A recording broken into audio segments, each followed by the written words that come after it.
पाकिस्तान ने अपना squad announce कर दिया है। बांग्लादेश के खिलाफ 3 वनडे इंटरनेशनल की सीरीज के लिए बाबर आजम ड्रॉप हैं, साइम अयूब ड्रॉप हैं।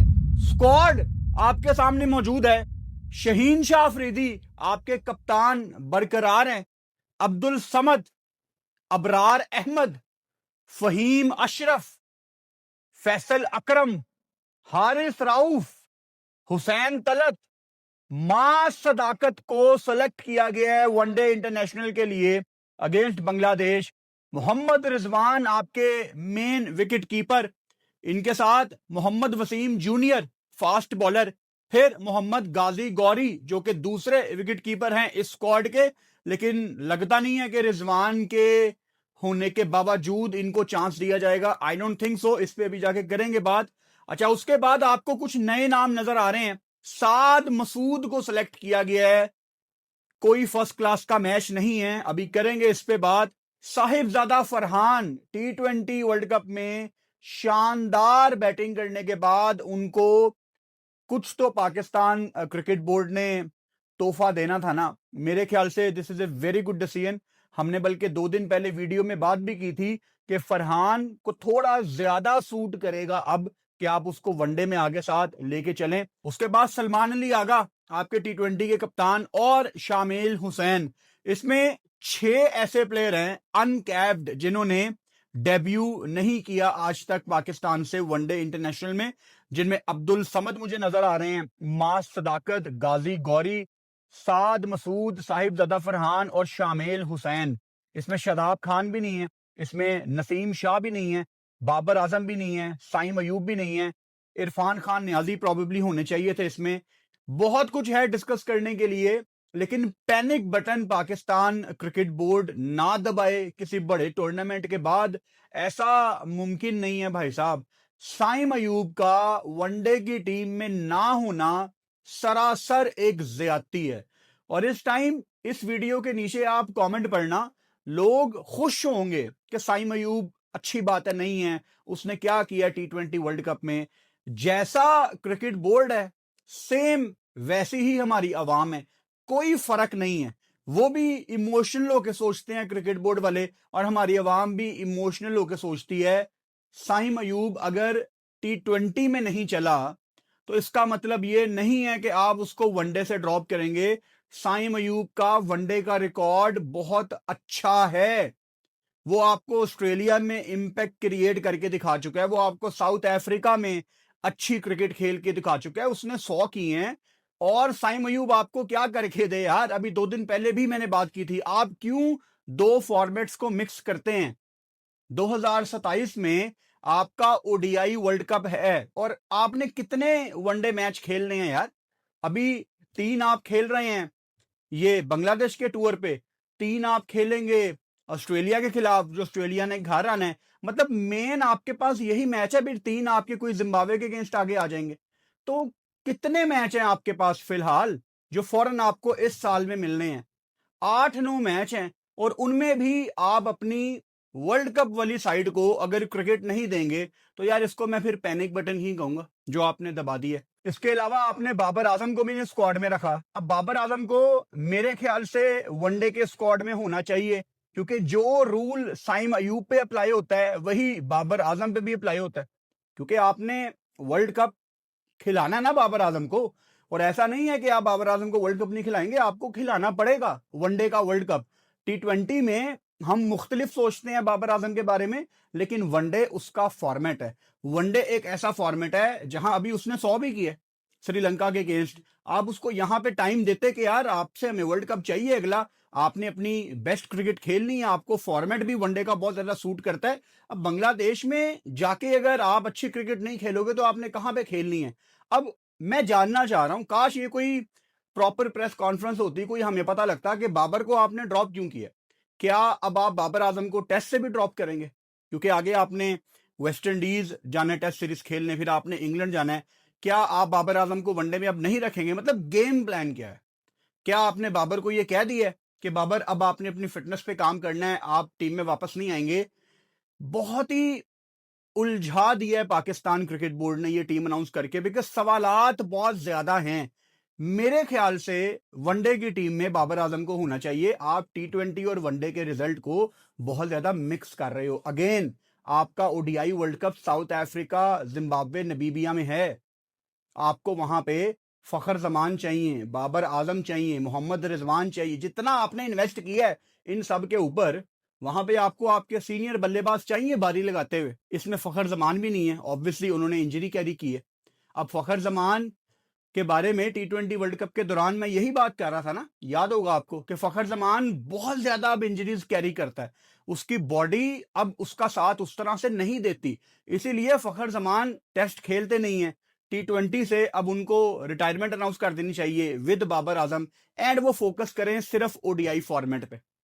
अपनी बॉडी का ख्याल रखें, अपनी बॉडी को रेडी करें, सिर्फ एक डायरेक्शन में सोचें कि हमने साउथ अफ्रीका में कैसे वर्ल्ड कप जीतना है। ये आपकी सोच होनी चाहिए।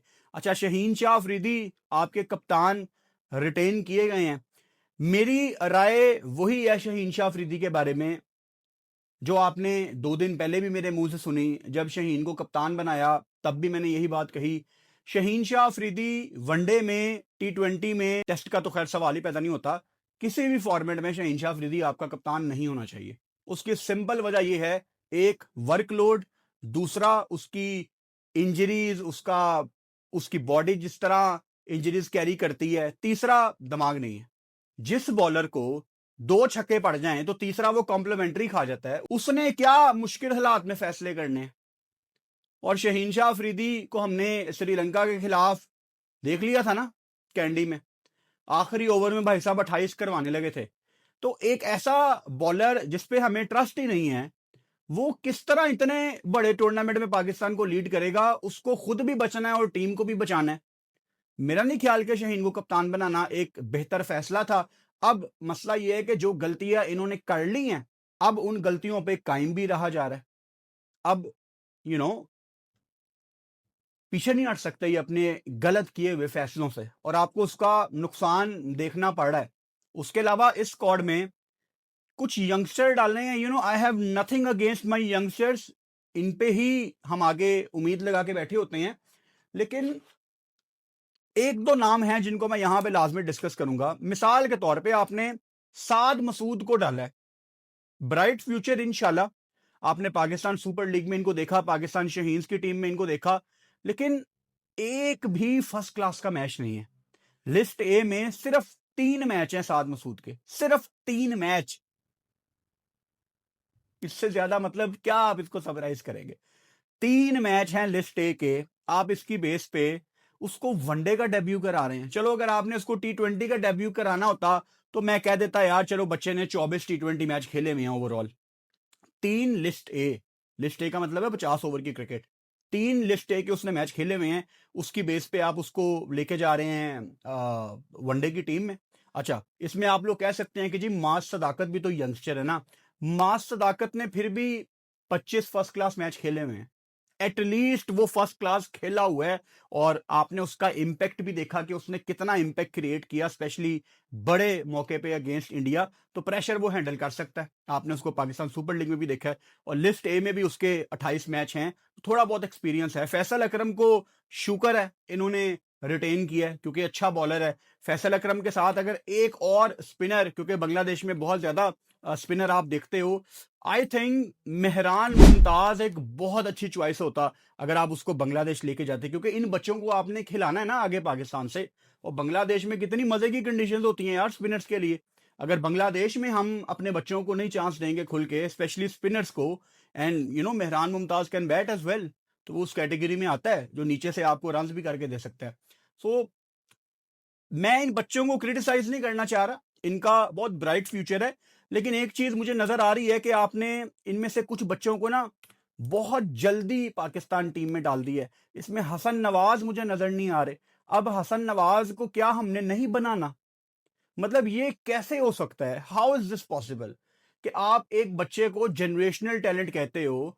चलो यार, वो उससे गुनाह हो गया कि वो 3-4 मैचों में फेल हो गया, अब उसको किस चीज की आप सजा दे रहे हो हसन नवाज को? मतलब क्या करे हसन नवाज? अब वो इतना गंदा हो गया है कि वो अब बांग्लादेश भी नहीं जाएगा, और जिन्होंने कोई फर्स्ट क्लास के मैच नहीं खेले हुए वो बांग्लादेश जा रहे हैं। इसमें आकिफ जावेद नहीं है।